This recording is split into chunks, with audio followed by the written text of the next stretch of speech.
Avant Shams, Rumi a eu plusieurs maîtres, et un qui s'appelait Burhan Odin dit: tu ne connaîtras pas le repos tant que tu ne seras devenu rien et tant que tu n'auras pas annihilé le soi et le désir. C'est magnifique ça. Et il faut, à mon avis, pas le prendre d'un côté dépréciatif. Annihiler le soi, c'est plutôt tout simplement accueillir la réalité vraiment comme un miroir vide. Accueillir tout ce qui arrive sans projeter quoi que ce soit.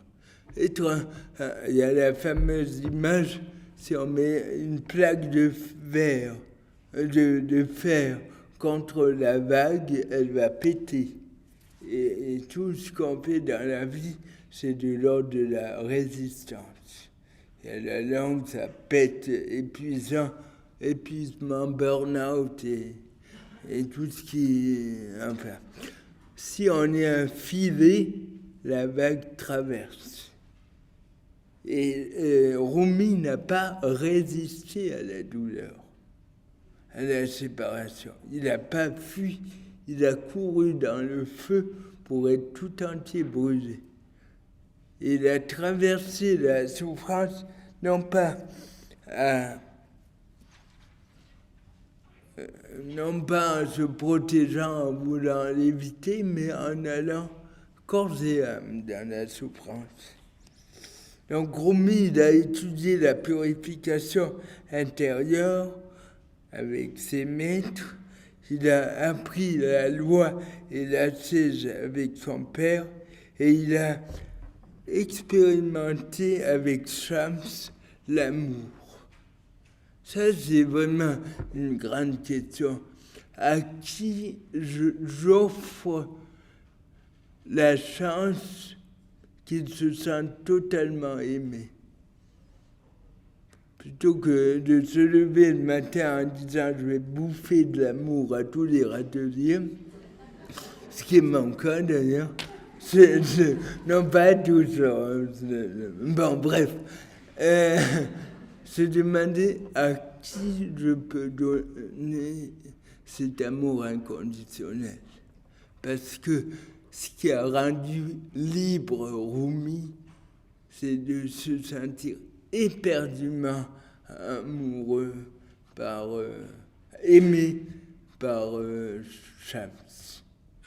Et qui peut faire l'expérience de cet amour inconditionnel et bienveillant? Et quand je dis ça, je pense peut-être à nos enfants. Leur offrir la possibilité d'être totalement eux-mêmes.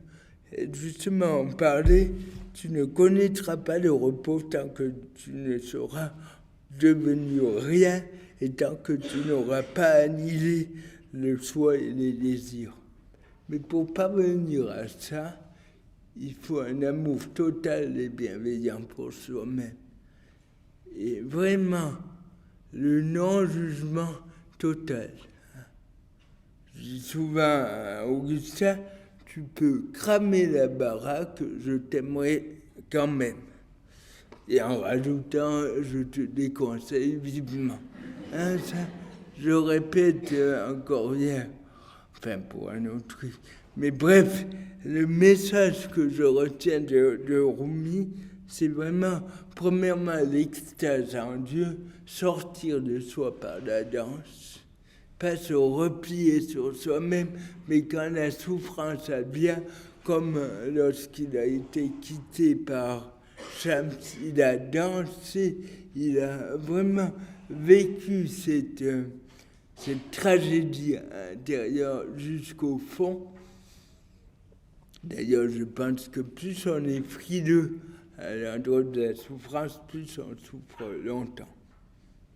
Donc il est calciné par la souffrance. Et vu qu'il est totalement calciné, il ne reste plus rien, même pas la souffrance.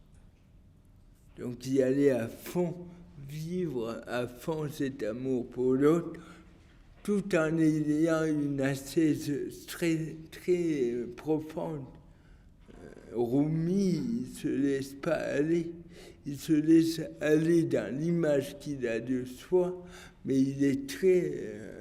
il pratique les prières, il lit le Coran et il propose à ses disciples un parcours de vie très détaillé. Il y a telle chose à faire le matin, la nourriture, il n'y a pas de mendicité dans son ordre. Il y a plein de détails comme ça.